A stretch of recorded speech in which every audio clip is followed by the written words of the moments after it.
আসসালামু আলাইকুম, স্বাগত জানাচ্ছি আরটিভি সন্ধ্যার সংবাদে। আপনাদের সঙ্গে আছি আমি ফারিয়া শার এবং একই সাথে রয়েছে আমি নুসরাত সুজানা। কমিশন গঠনের মাধ্যমে নির্বাচনের প্রাথমিক ধাপ সম্পন্ন করেছে সরকার।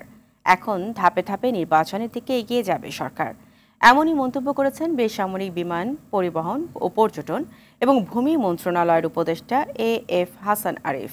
বিকেলে রাজধানীর শেরেবাংলা নগরের বিআইসিসিতে এশিয়ান আন্তর্জাতিক বাণিজ্য মেলা পরিদর্শন শেষে সাংবাদিকদের সঙ্গে আলাপকালে এ কথা বলেন তিনি। জানান, অভিজ্ঞ মানুষগুলোই নির্বাচন কমিশনে এসেছেন, একটা ভালো নির্বাচন তারা উপহার দিতে পারবেন বলেও আশা করেন তিনি। এছাড়া তিনি আরও জানান, বিদেশি পর্যটকরা এদেশের সম্পূর্ণ নিরাপদ এবং পর্যটনকে আকর্ষণীয় করতে কাজ করছে সরকার। ইলেকশন কমিশন হয়ে গেছে, এখন ইলেকশনের ধাপে ধাপে আগাতে থাকবে। যদি ইলেকশনটাই একমাত্র মুখ্য এই ইন্টারিম গভর্নমেন্টের উদ্দেশ্য নয়। আমার কাছে তো কোনো খারাপ কিছু দেখছি না। অভিজ্ঞ নাসিরুদ্দিন সাহেবকে আমি চিনি, অভিজ্ঞ মানুষ, দক্ষ মানুষ। নতুন বাংলাদেশ করতে জাতীয় সরকারের কথা ভাবছে বিএনপি। দলটির মুখপাত্র মির্জা ফখরুল ইসলাম আলমগীর বলেছেন, দেশ ও মানুষের উন্নয়নে সবাইকে সঙ্গে নিয়ে কাজ করতে চায় তার দল। তবে আগামীতে বিএনপি সরকার গঠন করলে বিরোধী দলে যাওয়ার ইঙ্গিত দিয়েছেন জামায়াতের আমির ডাক্তার শফিকুর রহমান। আরটিভিকে দেয়া একান্ত সাক্ষাৎকারে এসব কথা বলেন তারা। মাইদুর রহমান রুবেল জানাচ্ছেন বিস্তারিত। ছাত্র জনতার অভ্যুত্থানের মুখে ক্ষমতা ছেড়ে দেশ ছেড়ে পালিয়ে যান শেখ হাসিনা। গত 3 মাস দেশের মানুষ সরকারের গতিবিধি পর্যবেক্ষণ করলেও প্রধান রাজনৈতিক দলগুলোর যাত্রা এখন নির্বাচনমুখী। এরই মধ্যে গঠিত হয়েছে নির্বাচন কমিশন। কবে হতে পারে ত্রয়োদশ জাতীয় সংসদ নির্বাচন, তা নিয়ে চলছে চুলচেরা বিশ্লেষণ। রাজনৈতিক দলগুলোর সঙ্গে 2 দফা সংলাপ হয়েছে প্রধান উপদেষ্টার। সবার অংশগ্রহণে সুষ্ঠু নির্বাচন হোক, এমনটাই চায় বিএনপি। অংশগ্রহণমূলক গ্রহণযোগ্য নির্বাচন হলে সবাইকে নিয়ে একটি জাতীয় সরকার গঠনের কথা জানান দলটির মহাসচিব। সবার অংশগ্রহণে সুষ্ঠু নির্বাচন হলে এখান থেকে যে দলগুলো আমরা আন্দোলনে অংশগ্রহণ করেছি সেই দলগুলোকে নিয়ে আমরা একটা ন্যাশনাল গভর্নমেন্ট তৈরি করব।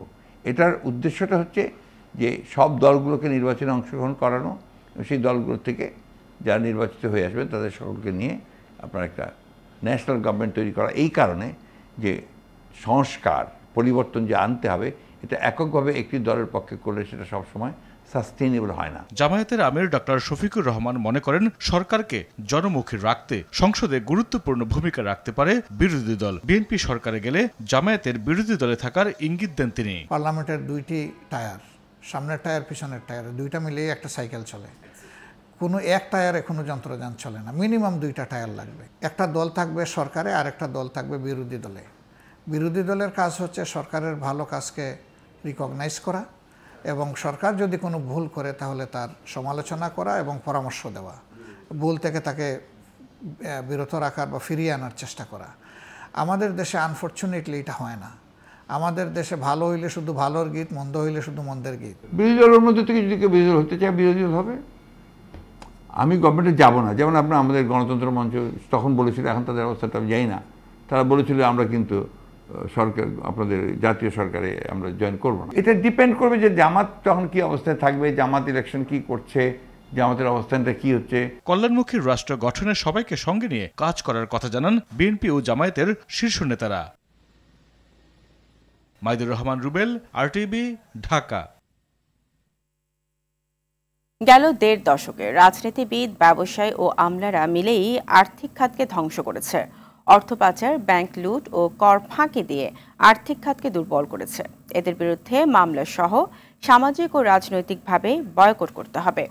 সকালে রাজধানীতে আর্থিক খাতে বিশৃঙ্খলা তৈরিতে ব্যবসায়ীদের রাজনৈতিক সম্পৃক্ততা নিয়ে আয়োজিত ছায়া সংসদ বিতর্ক প্রতিযোগিতায় এসব কথা বলেন South Asian Network on Economic মডেলিংয়ের নির্বাহী পরিচালক অধ্যাপক ডক্টর সেলিম রায়হান। এছাড়া বিগত সরকারের আমলে রাজনৈতিকভাবে বাংলাদেশ ব্যাংকের গভর্নর নিয়োগের কারণেই আজ ব্যাংক খাতের বেহাল দশা বলেও মন্তব্য করেন তিনি। ঋণ নির্ভর প্রকল্পগুলোকে কেন্দ্র করে দেখা গেছে এই রাজনীতিবিদ, আমলা এবং ব্যবসায়ীদের একটা নেক্সাস, তারা ওখান থেকে দুর্নীতিগুলো করেছে। গত 1 দশকে অথবা 1-1.5 দশকে যে নতুন চিত্রটা আমাদের সামনে এসেছে সেটা হচ্ছে যে দুর্নীতির শুধু ব্যাপকতা নয়, দুর্নীতির একটা ইন্টারকানেকশন। মানে যেই লোক অথবা যে প্রতিষ্ঠান একই সাথে ঋণ খেলাপি, তারা একই সাথে কর খেলাপি, তারা একই সাথে টাকা পাচারকারী। এককভাবে কোনো নির্দিষ্ট ব্যক্তির বিরুদ্ধে যারা দুর্নীতিবাজ, যারা ঋণ খেলাপি, তাদের বিরুদ্ধে যেমন মামলা করাটা জরুরি, সেই সমস্যাগুলো বন্ধ করার জন্য কি উদ্যোগগুলো নেওয়া যেতে পারে সেই জায়গাটা কিন্তু আমার কাছে মনে হয় বেশি জরুরি। উঠা নামার মধ্য দিয়ে যাচ্ছে চলতি সপ্তাহের বাজার দর। গেল কয়েকদিনে আলুর দাম কেজিতে 15 টাকা বেড়ে বিক্রি হচ্ছে 70 থেকে 75 টাকা। এদিকে মান ভেদে 10 থেকে 20 টাকা কমেছে পেঁয়াজের দর। দেশি পেঁয়াজ বিক্রি হচ্ছে 120 থেকে 130 টাকায়। তবে বাড়তি দামে বিক্রি হচ্ছে ব্রয়লার সহ সব ধরনের মুরগি। বাজারে শীতের মৌসুমি সবজির সরবরাহ বাড়ায় দাম কিছুটা কমছে। সেলিম মানিকের রিপোর্টে দেখুন এর বিস্তারিত। দিনকে দিন ভোক্তার সাধ্যের বাইরে চলে যাচ্ছে নিত্য পণ্যের বাজার। একটি পণ্যের দাম কমে তো বাড়ে দুটি পণ্যে। বাজারে আলু সরবরাহে তেমন ঘাটতি না থাকলেও কয়েকদিনের ব্যবধানে ফের বেড়েছে কেজিতে 15 টাকা। তবে বেশ খানিকটা কমেছে পেঁয়াজে। গত 20 দিন আগে আলু বেচলাম 55-60, আলু 70 টাকা বেচন লাগে। বেচটা আছি 120 টাকা বেচার মতো, 110 টাকা বেচার মতো আইছে। আর ইন্ডিয়ান বেচটা 110 বেচতাম, হয়তো 100 টাকা বেচার মতো আইছে। সরকারের যথেষ্ট উদ্যোগ নেওয়া উচিত, তাদের বাজার মনিটর করা উচিত এবং উপদেষ্টাদের আরেকটু অ্যাক্টিভ হতে হবে, তাদের ফিল্ড পর্যায়ে কিছুটা ভিজিট করতে হবে। বাজারে আসছে মৌসুমী সবজি। বিক্রেতারা বলছেন দামও কমেছে, তবে সেটি কাঙ্ক্ষিত মাত্রায় নয়। কালে অন্যান্য শীতে যারা সবজি, নতুন সবজি আসার পরে পরে দামটা যে মিলে কমতো, এবারে কিন্তু এই মিলে কিন্তু কমে নাই। এবারকার চিত্রটা হলো উল্টা। যারা না পেলো সিম এখনো মালিয়া পেলো 90 থেকে 100 টাকা কেজি। এই সময় সিম থাকা দরকার ছিল 50 থেকে 60 টাকা কেজি। হঠাৎ কেজিতে 300 টাকা পর্যন্ত বেড়েছে ইলিশ মাছে। তবে দেশে অন্যান্য মাছের দাম কমেছে। গত সপ্তাহে ইলিশ মাছ বিক্রি করছিলাম 1 কেজি সাইজেরটা আপনার 1500 বা 1400 টাকা কেজি এরকম বিক্রি করছিলাম। এই সপ্তাহে মাছের আমদানি খুবই কম, যে কারণে আজকে 1 কেজি সাইজের মাছ 1800-1900 টাকা দাম করে আমরা আনতে পারি নাই। বাজারে আসতে শুরু করেছে বিয়ার 28 জাতের নতুন চাল। কেজিতে কমেছে 3 টাকা। অন্যান্য চালের দাম কমতে আরো কিছুটা সময় লাগবে। আমরা 28টা বিক্রি করতাম 60 টাকা থেকে 62 টাকা, এখন ওই 28টা 57-58 টাকা চলতেছে। এই শুধু এই একটা চালের নতুন আসছে এবং এই চালটার দামই কেজিতে 2-3 টাকা কমছে। গরুর মাংস আগের দামে বিক্রি হলেও কেজি প্রতি খাসি ও ছাগলের মাংসে বেড়েছে 50 টাকা করে। আগে ছিল 1100 টাকা খাসি, আর 50 টাকা বাড়ছে 1150, আর ছাগল ছিল 950, হয়েছে 1000। কেজি প্রতি ব্রয়লার মুরগি বিক্রি হচ্ছে 180 টাকায়, আর সোনালিকা মুরগি 300। সেলিম মালিক, RTV, ঢাকা। এদিকে সরবরাহ স্বাভাবিক থাকলেও জেলার বিভিন্ন বাজারে বেড়েছে আলুর দাম। ভারত থেকে রেকর্ড পরিমাণ আলু আমদানি হলেও কমছে না দাম। হিলিতে ভারতীয় আলু পাইকারিতে 55 থেকে 60 টাকা এবং দেশি আলু 65 টাকা কেজিতে বিক্রি হচ্ছে। তবে কমেছে ভারত থেকে আমদানি করা পেঁয়াজের দাম। মেহেরপুর বাজারে নতুন আলু উঠলেও কমছে না দাম। নতুন পুরাতন সব আলুর দামই আকাশচুম্বী। জেলার পাইকারি বাজারগুলোতে ভারত থেকে আমদানি করা নতুন আলু বিক্রি হচ্ছে প্রতি কেজি 95 থেকে 100 টাকা পর্যন্ত, আর পুরাতন আলু বিক্রি হচ্ছে প্রতি কেজি 75 থেকে 80 টাকায়। ময়মনসিংহে সরবরাহ বেশি থাকার পরও কমছে না সবজির দাম, বেড়েছে আলুর দামও। খুচরা বাজারে মানভেদে আলু বিক্রি হচ্ছে 70 থেকে 75 টাকা কেজিতে। বরিশালে শাকসবজি সহ বেড়েছে নিত্যপণ্যের দাম। বিশেষ করে আলু পেঁয়াজের বাজারে অস্থিরতা বিরাজ করছে। অসাধু ব্যবসায়ীদের চিহ্নিত করে বাজার সিন্ডিকেট না ভাঙতে পারলে অন্তর্বর্তী সরকারের প্রতি জনগণের আস্থা দিন দিন কমতে থাকবে বলে মন্তব্য করেছেন বিএনপির সিনিয়র যুগ্ম মহাসচিব রুহুল কবির রিজভী। বিএনপি চেয়ারপারসনের উপদেষ্টা মোয়াজ্জেম হোসেন আলাল বলেন, নির্বাচন কমিশন গঠনের মধ্য দিয়ে নির্বাচনের ট্রেন যাত্রা শুরু করেছে। আজ আলাদা অনুষ্ঠানে তারা একথা বলেন। রফিকুল ইসলামের রিপোর্টে থাকছে বিস্তারিত। জুলাই আগস্টে ফ্যাসিস্ট শেখ হাসিনার নারকীয় গণহত্যার শিকার শ্রমিক রিকশা চালকদের হত্যার প্রতিবাদে নয়াপল্টনে বিক্ষোভ সমাবেশের আয়োজন করে বাংলাদেশ জাতীয়তাবাদী রিকশা ভ্যান অটো চালক দল। সমাবেশে শ্রমিক নেতৃবৃন্দ তাদের বক্তব্যে গণ অভ্যুত্থানে শ্রমিকদের আত্মত্যাগ যেন বৃথা না যায় সেজন্য সবাইকে সজাগ থাকার আহ্বান জানান। সত্যিকার অর্থে একটি কল্যাণময় বাংলাদেশ গঠন না হওয়া পর্যন্ত শ্রমিক শ্রেণীর লড়াই চলবে। প্রধান অতিথির বক্তব্যে বিএনপির সিনিয়র যুগ্ম মহাসচিব রুহুল কবির রিজভী বাজার নিয়ন্ত্রণে অন্তর্বর্তী সরকারের সমালোচনা করেন। মানুষের যে আস্থা, সে আস্থা তো কমতে থাকবে। আজকে ডিম, আজকে তেল এইটা কয়েকটা কোম্পানি এখনো নিয়ন্ত্রণ করছে এর দাম। সেই কোম্পানিগুলোকে আপনারা ধরছেন না কেন? এই অলিগার্ক, এই সিন্ডিকেট বাসদেরকে আপনারা ধরছেন না কেন? কেন ডিমের দাম এখনো আকাশচুম্বী থাকবে? কেন সোয়াবিন তেলের দাম এখনো আকাশচুম্বী থাকবে? শেখ হাসিনা ও তার দোসররা পালিয়ে থেকেও দেশের বিরুদ্ধে ষড়যন্ত্র করছে বলেও মন্তব্য করেন রুহুল কবির রিজভী। তারা এখনো ভিতরে ষড়যন্ত্র করছে, আপনি তাদেরকে চিহ্নিত করে তাদের বিরুদ্ধে ব্যবস্থা নিচ্ছেন না কেন? সকালে বাংলাদেশ জাতীয়তাবাদী প্রচার দলের ১৩তম প্রতিষ্ঠাবার্ষিকী উপলক্ষে শহীদ রাষ্ট্রপতি জিয়াউর রহমানের সমাধিতে শ্রদ্ধা নিবেদন শেষে বিএনপি চেয়ারপারসনের উপদেষ্টা মোয়াজ্জেম হোসেন আলাল বলেন, নবগঠিত নির্বাচন কমিশন কথা বেশি না বলে কাজের মাধ্যমে নিজেকে প্রমাণ করবে। দুজনই বলেছিলেন নির্বাচনী ট্রেন যাত্রা শুরু করেছে, তো সেইটার একটা পদক্ষেপ আমরা কালকে দেখলাম যে হ্যাঁ, প্রধান নির্বাচন কমিশনার সহ আরো 4 জনকে ইতিমধ্যে নিয়োগ দেওয়া হয়েছে। রফিকুল ইসলাম, RTV, ঢাকা। ব্যাটারি চালিত অটোরিকশা চালকদের সঙ্গে দফায় দফায় সংঘর্ষের 4 ঘণ্টা পর অবশেষে চলতে শুরু করেছে ঢাকা পদ্মা সেতু রুটে ও নারায়ণগঞ্জে ট্রেন চলাচল। বেলা 11টা থেকে জুরাইনে ও রেলপথ অবরোধ করে রাখে ব্যাটারি চালিত অটোরিকশা চালকরা। এর আগে সড়ক অবরোধ করে তারা। পুলিশের লাঠিচার্জে সরে যেতে বাধ্য হয় অটো চালকরা। বিকেল 3টার পর স্বাভাবিক হয় যান চলাচল। মাইদুল মহান রুবেলের থাকছে আরেকটি রিপোর্ট। হাইকোর্টের নির্দেশে ব্যাটারি চালিত অটোরিকশা বন্ধের প্রতিবাদে এবার জুরাইন এলাকায় সড়ক অবরোধ করে ব্যাটারি চালিত অটোরিকশা চালকরা। সড়ক ছেড়ে দিতে বলায় পুলিশের সাথে অটো চালকদের বাঁধে বিতণ্ডা। সড়কে যান চলাচল স্বাভাবিক করতে লাঠিচার্জ করে পুলিশ, ছুড়েন টিয়ার সেলু। অটো চালকদের সড়ক অবরোধ 11টা থেকে বিকেল 3টা পর্যন্ত ঢাকা পদ্মা সেতু রুটে বন্ধ হয়ে যায় ট্রেন চলাচল। এ সময় পুরো এলাকায় ছড়িয়ে পড়ে আতঙ্ক। এছাড়া অবরোধের কারণে ঢাকা নারায়ণগঞ্জ রুটের 2টি ট্রেন আটকা পড়ে। আমাদের সাধারণ মানুষের ব্যবসার ক্ষতি হইতাছে, রাস্তা চলাচল করতে নামাজ পড়তে যেতে পারতাছি না, হ্যাঁ, অনেক কষ্ট হইতাছে, ভোগান্তি হচ্ছে। এটা কিছুতে আন্দোলন করা তাদের গ্রহণযোগ্যতা হচ্ছে না, কারণ এগুলি একটু কিছু হইলেই তারা আন্দোলনে নেমে যায়। এটা কোথা থেকে তারা উস্কানি পাচ্ছে? পুলিশ জানায় অস্থিরতা সৃষ্টির লক্ষ্যে একটি মহল অটো চালকদের উস্কে দিচ্ছে। অটো চালক শ্রমিকদের ছদ্মবেশে বিভিন্ন স্বার্থান্বেষী মহলের কিছু লোকজন এদিকে প্রবেশ করেছে বলে মনে হয়। তাদেরকে আমরা গ্রেপ্তার করতে সক্ষম হয়েছি। যদি পরিস্থিতি ঘোলাটে করার চেষ্টা করে এবং নগরবাসীর স্বাভাবিক জীবনযাপনের বাধা সৃষ্টি করে, তাহলে আমরা সর্বোচ্চ ব্যবস্থা নিতে বদ্ধপরিকর। কমলাপুর রেলওয়ে স্টেশনের মাস্টার মোহাম্মদ আনোয়ার হোসেন বলেন, বেলা 3টার দিকে ঢাকা নারায়ণগঞ্জ এবং পদ্মা সেতু হয়ে রাজশাহী ও খুলনাগামী ট্রেন চলাচল শুরু হয়েছে। বেলা 11টা 20 থেকে আমাদের জুরাইনে রেল লাইন অবরোধ করে রাখছে অটোরিকশার শ্রমিকরা, যে কারণে আমরা আমাদের যে শিডিউল অনুযায়ী বিভিন্ন গন্তব্যে ছেড়ে যাওয়া এবং ঢাকা অভিমুখী ট্রেন আসে, সেই ট্রেন চলাচলগুলো বন্ধ আছে। রাজধানীর জুরাইন রেল ক্রসিং থেকে ব্যাটারি চালিত অটোরিকশা চালকরা সরে যাওয়ার পর আবারও স্বাভাবিক হয় ট্রেন চলাচল। মাইদুর রহমান রুবেল, RTV, ঢাকা। সরকারি গাড়ি অপব্যবহার ও মাত্রাতিরিক্ত ব্যয় থামানো যাচ্ছে না। এতে জ্বালানির পেছনে বছরে খরচ 150 কোটি টাকা। নতুন গাড়ি কিনতে কর্মকর্তারা 30 লাখ টাকার ঋণ সুবিধা ও জ্বালানি খরচ নেয়। তারপরও অনেকে দপ্তরের গাড়ি ব্যবহার করে। প্রকল্পের মেয়াদ শেষ হলেও 400 গাড়ি জমা দেয়নি কর্মকর্তারা। ফলে বাড়ছে সরকারি খরচ। 15 বছরে মন্ত্রী এমপিদের পাশাপাশি আমলারাও গাড়ি ব্যবহারে স্বেচ্ছাচারী হয়ে উঠেছে। আতিকা রহমানের রিপোর্টে দেখুন বিস্তারিত। সরকারি চাকরি বিধি অনুযায়ী উপসচিব পদমর্যাদা কর্মকর্তা পর্যন্ত সরকারি গাড়ি সুবিধা পান। বর্তমানে যে সংখ্যা 2500। এসব গাড়ির পেছনে প্রতি বছর শুধু জ্বালানি খরচ হয় 150 কোটি টাকা।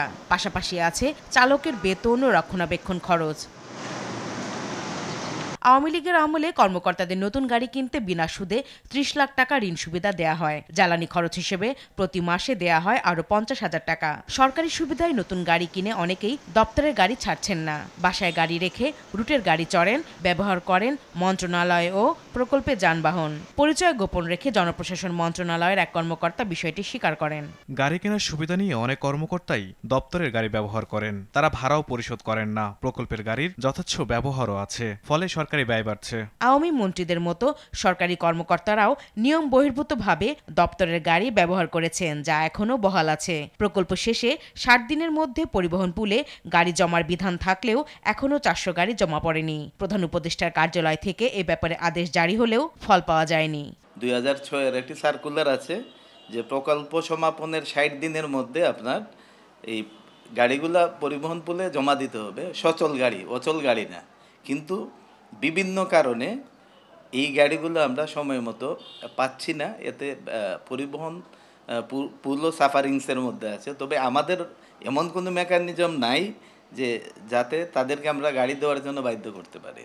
এই গাড়িগুলো প্রজেক্টে আছে এবং গাড়ি কোথায় আছে এটা যারা প্রজেক্ট মনিটর করেন তারা বলতে পারবে। অনেক কর্মকর্তা স্ত্রী সন্তানদের ব্যক্তিগত কাজে সরকারি গাড়ি ব্যবহার করেন, শিক্ষা প্রতিষ্ঠান কিংবা মার্কেটের সামনে হরহামেশা যা দেখা যায়। টিআইবি নির্বাহী পরিচালক বলেন, আমলারা ক্ষমতার অপব্যবহার ও অর্থ অপচয় করে দুর্নীতি করছেন, তাদের জবাবদিহিতার আওতায় আনা জরুরি। সরকারিভাবে যে স্বাভাবিকভাবে যে ব্যবহৃত এন্টাইটেলমেন্টের মাধ্যমে যে অংশ হিসেবে যে প্রাপ্য সেটা ভোগ করেছেন, আবার প্রকল্পের গাড়ি ব্যবহার করেছেন।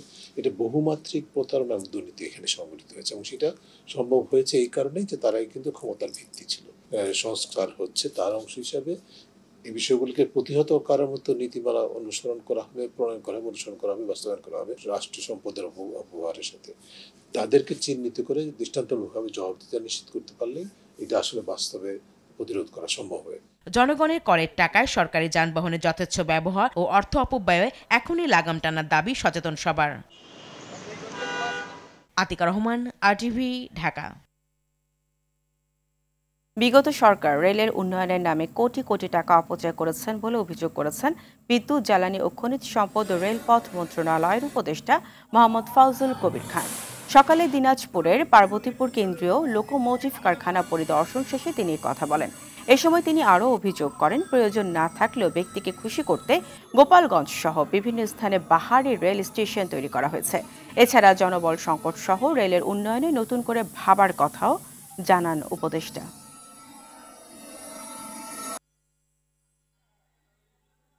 বিনা প্রয়োজনে রেল স্টেশন স্থাপন করা যায়, বিনা প্রয়োজনে রেল লাইন। গোপালগঞ্জে একটা করা হয়েছে, রেল লাইন করা হয়েছে, ওখানে যাত্রী নাই, কিন্তু এখানে ওই যেটা বললাম যে লাইন করা হয়েছে। তো আমরা এখন চেষ্টা করতেছি যে এটার মধ্যে একটা সমন্বয় আনা আর কি। ক্ষমতায় টিকে থাকতে শেখ হাসিনা নিজে বহু মানুষকে গুম করেছিলেন, এমনটাই মনে করেন গুম হওয়া পরিবারের স্বজনরা। গুমের সাথে জড়িতদের কঠোর শাস্তি সহ গুম বিরোধী আইন করারও দাবি করেন তারা। বিকেলে শাহবাগে জাতীয় জাদুঘরে আলোচনা সভায় তারা এসব কথা বলেন। গুম হওয়া ব্যক্তি ও পরিবারের সদস্যদের বক্তব্য তুলে ধরতে গুমের জবানবন্দি ও স্মৃতির প্রতিরোধ নামে এই আলোচনা সভার আয়োজন করে Bangladesh research analysis and information network brain. গুম হওয়া বিএনপি নেতা ইলিয়াস আলীর স্ত্রী তাহসিনা রুশদীর বলেন, শেখ হাসিনা তার স্বামীকে ফিরিয়ে দেওয়ার আশ্বাসের নামে নাটক করেছিলেন। গুমের শিকার অবসরপ্রাপ্ত কর্নেল হাসিনুর রহমান বলেন, গুমের বিচারের জন্য এ সরকারকে আরও শক্তিশালী হতে হবে। পরবর্তী প্রতিটা দিন, প্রতিটা মুহূর্তে, তারপর থেকে এই গুম হওয়ার পর থেকে আমরা বিভিন্ন জায়গায় যোগাযোগ করেছি, বিভিন্ন যে মাধ্যমে কোথাও সরকারের প্রশাসনের কোনো লোক, আত্মীয় স্বজন, সব জায়গায় যোগাযোগ করেছি, কিন্তু কোনো ধরনের নিউজ আসে একটা যে ওনাকে এরকম এক জায়গায় নিয়ে যাওয়া হয়েছে, বা ওনাকে ডিবি অফিসে নিয়ে যাওয়া হয়েছে, বা ওনাকে ক্যান্টনমেন্টে ডিজিএফআই অফিসে নিয়ে যাওয়া হয়েছে, এরকম আমাদেরকে কিন্তু ইনফরমেশন দিয়েছে। দেওয়ার পরে পরবর্তী যখন আমরা নেক্সট স্টেপ কি, বা এরপরে উনি কোথায় আছেন, বা এখন কি হচ্ছে, এই বিষয়গুলো তখন আর ওনাদেরকে ট্রেস করা যাচ্ছে না, যারা আমাদের সাথে যোগাযোগ করছিল। টাকা না দিলে ডেঙ্গু মশার ওষুধ ছিটায় না বলে অভিযোগ করছেন নগরবাসী। রাজধানীর মোহাম্মদপুরের 32 ও 29 নং ওয়ার্ডের বাসিন্দারা জানান, 20 থেকে 50 টাকার বিনিময়ে ওষুধ ছিটায় সিটি কর্পোরেশনের কর্মীরা। টাকা না দিলে মিলে না ওষুধ। সেই সাথে পরিষ্কার পরিচ্ছন্নতা ও সচেতনতা বৃদ্ধিতে নেই দৃশ্যমান উদ্যোগ। এদিকে হাসপাতালগুলোতে দেখা মিলছে পরিষ্কার পরিচ্ছন্নতার অভাব। এ বিষয়ে আরও জানাচ্ছেন বিপুল দেব রায়। ডেঙ্গু রোগে প্রতিনিয়ত ঝরছে প্রাণ, বাড়ছে হাসপাতালে রোগীর সংখ্যা। বিশেষজ্ঞ চিকিৎসকরা বলছেন, পরিষ্কার পরিচ্ছন্নতা ও সচেতনতায় কমতে পারে এই রোগের সংখ্যা, কিন্তু খোদ হাসপাতাল থেকে যদি ডেঙ্গুর প্রাদুর্ভাব ছড়ায় সেটি আসলে কতটুকু গ্রহণযোগ্য এমন প্রশ্ন থেকেই যায়। এটি শহীদ সোহরাওয়ার্দী মেডিকেল কলেজ হাসপাতালের চিত্র। জমে আছে পানি, বংশবিস্তার করছে এডিস সহ বিভিন্ন প্রকার মশা। আবার সেই হাসপাতালে ভর্তি শত শত ডেঙ্গু রোগী। রোগীরা বলছেন নিজেরা সচেতন থাকলেও আশপাশের এলাকায় মশা নিধনে কার্যকর কোনো পদক্ষেপ নেই। অপরিষ্কার, ওনার মশা দেয়, ওষুধ দেয়, তাও এগুলা যায় না। এই একজনে আরেকজনের কামড় দেওয়ার কারণে এই জন্য আক্রান্তটা বেশি হয়। ডেঙ্গুতে আক্রান্ত হবার পর সঠিক চিকিৎসা নিতে বিভিন্ন হাসপাতালে গিয়ে হয়রানির শিকার হতে হয় জানিয়ে রোগীরা অভিযোগ করেন এতে ব্যাহত হয় চিকিৎসা সেবা। নাক দিয়ে ব্লাডের পড়তেছিল, ব্লাডটা নিয়ে একটু সমস্যা ছিল আর কি।